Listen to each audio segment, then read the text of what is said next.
ఈరోజు మనం పల్లెటూరు స్టైల్లో మక్క గారెలు ఎలా తయారు చేద్దామో చూద్దామా.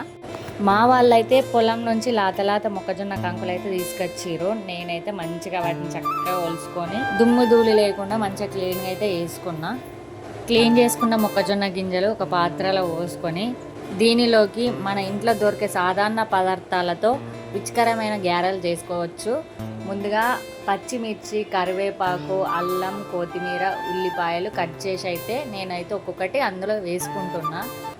కావాలి అంటే ఇంకా మీ ఇంట్లో ఏమన్నా ఐటమ్స్ దొరికితే వాటిని కూడా వేసుకున్న పదార్థాలు అయితే మొత్తం మొక్కజొన్న గింజలతో కలుపుకొని నేనైతే మిక్సీలో అయితే రుబ్బుకుంటున్నా. మీకు ఒకవేళ చేతితో రుబ్బుకునే వీలుంటే చేతితోనే రుబ్బుకోండి. వాటిలో రుచికి సరిపోయేంత ఉప్పు, గారెలు మాకు ఇంకా స్వీట్గా కావాలంటే షుగర్ వేసుకునే వాళ్ళు షుగర్ యాడ్ చేసుకోండి, లేకపోతే లేదు. మంచిగా మిక్సీలను అయితే నేనైతే పట్టుకుంటున్నా. మరీ గట్టిగా కాదు, మరీ మెత్తగా కాదు, మరీ మామూలుగా పట్టుకొని ఒక బౌల్లో తీసుకొని మొత్తం కలిసేలాగా మిక్స్ చేసుకోవాలి. మీ దగ్గర ఉన్న ఒక కాటన్ క్లాత్ తీసుకొని ఆ కాటన్ క్లాత్ పైన కొంచెం చిన్నగా పిండి తీసుకుంటూ దాని మీద స్ప్రెడ్ చేసుకుంటూ గారెల టైపు మనం ఒత్తుకోవాలి. నేనైతే చిన్నగా స్ప్రెడ్ చేసుకుంటున్నా. మీకు పెద్దగా కావాలంటే ఎంత పెద్దగా చేసుకున్నా సరే గారెలు బాగానే ఉంటాయి.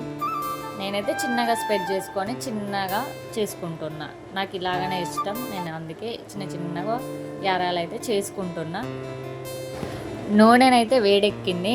నేనైతే నూనె ఎలా వేడెక్కిందని తెలుసుకుంటా అంటే ఫస్ట్ అయితే కొంచెం పిండిని తీసుకొని నూనెలో వేస్తా.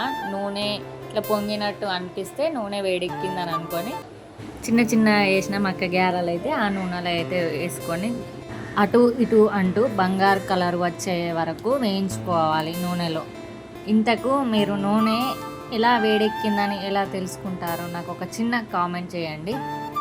అలాగే మా పల్లెటూరి మక్క గారెలు మీకు కనుక నచ్చుంటే ఒక లైక్ కొట్టండి. చెప్పడం మర్చిపోయా, ఈ పల్లెటూరి స్టైల్ మక్క గారెలు ఎలా ఉన్నాయో ఒక చిన్న కామెంట్ చేయండి ఫ్రెండ్స్. బాయ్.